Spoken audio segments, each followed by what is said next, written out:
dans votre esprit, Monsieur le Premier ministre, il n'est pas moyen de sortir l'Europe de l'ennui. Si je puis me Vous le permettre. prenez comme un actif, peut-être, Madame Allez-y, Gouliard. belle dame. Oui. Non, je crois que là où j'ai quand même une petite divergence avec vous, je suis entièrement d'accord avec ce que vous avez dit sur la paix. Mais ça suppose une pédagogie. Et c'est un petit peu la même chose pour les symboles. Je ne crois pas qu'effectivement les gens se réveillent le matin en ayant besoin de symboles. Simplement, lorsqu'il n'y en a plus du tout, au bout d'un moment, ça fait un vide.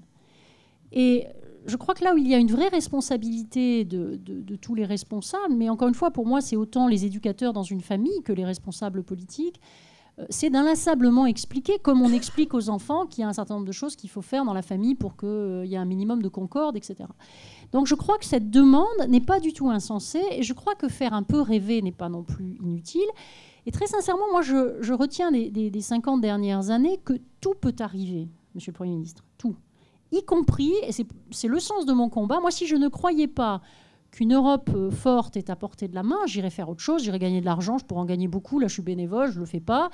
Mais je suis persuadée que rien n'est jamais complètement écrit ni perdu. Écoutez, en 20 ans, moi j'ai peut-être pas votre recul, mais moi j'ai vu la chute de l'Union soviétique, personne n'y croyait, la chute du mur de Berlin sans un mort, sans une goutte de sang, la fin des dictatures communistes, Guérémec qui a écrit un très beau chapitre de votre livre serait là pour en témoigner bien mieux que moi. Maintenant, on voit des Américains qui nationalisent comme en 81, Monsieur Rocard. Bon, tout peut arriver. Tout peut arriver. Et je crois que ce n'est pas parce qu'on est au creux de la vague qu'il faut perdre de vue l'ambition d'ensemble. Je ne dis pas, vous avez tout à fait raison, je ne dis pas dans le détail, je ne dis pas forcément tel schéma.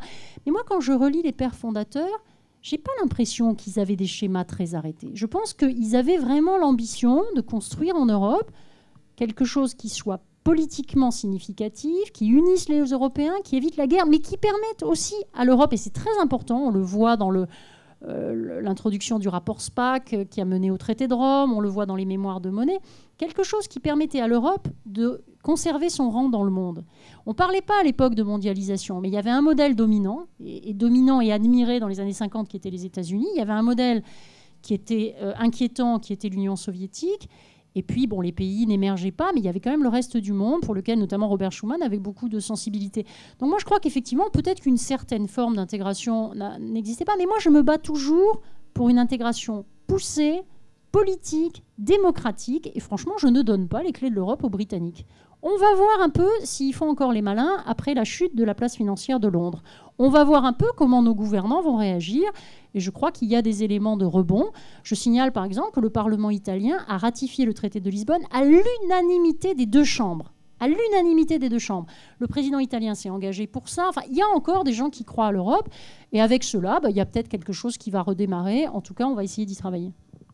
Nous allons venir à cette question de la crise économique. Je vous en prie, Monsieur le Premier ministre, allez-y, répondez. Quelques petits mots à dire là-dessus.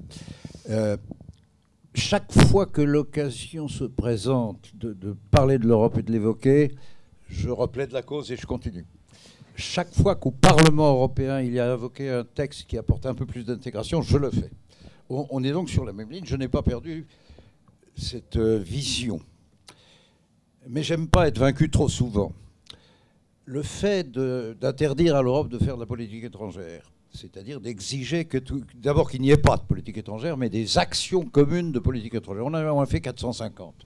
Oh non, on en a fait 600 ou 700 même maintenant, je crois. Et ces actions communes de politique étrangère de l'Europe, plus de la moitié sont des appuis donnés à des pays inexperts en matière d'élection, ceux qui deviennent des démocraties, et des coups de main. Le plus gros, c'était le corps expéditionnaire européen en Bosnie, je crois, au Kosovo. Non, Bosnie. Mais rien de tout ça ne fait une politique étrangère. Le fait de maintenir l'unanimité pour une action commune de politique étrangère interdit qu'on se trouve d'accord quand ça devient sensible et quand, je crois qu'il faut peut-être dire ça risque d'ouvrir un conflit avec les États-Unis. Aux auditeurs qui interdit, ce sont les États membres. On a été vaincus 5 fois de suite dans cette affaire de l'unanimité. Traité de Maastricht, traité d'Amsterdam, traité de Nice, projet constitutionnel et projet de Lisbonne. Sur les symboles, comment est-ce qu'on a pu sauver quelques-uns des éléments importants du projet constitutionnel en les remettant dans le traité de Lisbonne, en abandonnant la référence à l'hymne, la référence au drapeau, la référence à la devise européenne. C'est pas ce qu'on a fait de plus intelligent, d'ailleurs. Oui, mais ça veut dire quoi? Ça veut dire qu'il y a une majorité du Conseil des ministres qui n'en vaut à aucun prix. Il me faut quand même vous raconter une petite anecdote qui date de 2 ou 3 ans. Ça se passe dans un dîner entre copains parlementaires européens et je me fais engueuler par un bon copain à moi, néerlandais. Et je recite sa tirade à peu près par cœur, tellement elle m'avait frappé. Michel, tu nous as encore empoisonné la vie tout cet après-midi en réunion. Cesse de nous bassiner avec cette Europe puissance. Ce vocabulaire, personne n'en veut. Il n'y a que des Français. Ça, c'est historiquement vrai. Pour l'employer, jamais, aucun d'autre. J'appartiens à un pays qui dépense moins de 2% de son produit national brut pour sa défense. Nous n'entendons pas que ça change. Nous ne voulons pas nous mêler d'être gendarmes du monde. Il en faut un, c'est vrai. Les Américains aiment ça. Et ils le font tranquille. Si on veut le faire à leur place, il nous faut doubler nos budgets de défense en 15 ans, c'est-à-dire augmenter nos impôts de 4 ou 5% par an. Il n'en est pas question. Et en plus, les Américains ne supporteront pas qu'on entre en compétition pour le leur faire. Et donc, nous n'en voulons pas. Vous ne serez jamais majoritaire là-dessus. Il avait raison. La majorité des États représentés au Conseil des ministres de l'Europe veut une grande Suisse. Et maintenant, ils le disent. J'ai beaucoup de respect pour la Suisse.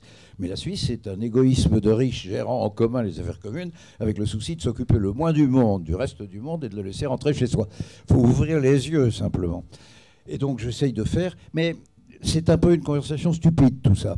Parce que ma thèse, elle n'est pas là. Tout le monde le sait, que l'Europe politique ait été cassée. C'est pas nouveau. Ça fait 15 ans que ça dure. On a mis du temps à le comprendre. Ce qui se passe, c'est que ce que l'Europe fait... qui ennuie tout le monde, c'est de l'économie, c'est l'intendance, etc., se trouve être au cœur de la plus grande des crises économiques et financières qu'on ait connues depuis celle de 1929, que la culture, la façon de penser des États-Unis ne leur permettent évidemment pas d'en sortir, et que par conséquent l'Europe est la seule entité à avoir le poids, la compétence, l'influence et les pouvoirs organisés, car là l'Europe elle est faite, pour servir d'instruments d'influence pour nous sortir de la crise et pour guider la planète vers une meilleure régulation. Nous arriverions à faire ce coup-là. Là, il suffit de le vouloir et de le penser. Je vous propose qu'on y vienne dans un tout petit instant, monsieur le Premier ministre. Mais il suffit de le vouloir et de le penser pour que l'Europe se réveille et on lui retrouvera sa dimension symbolique.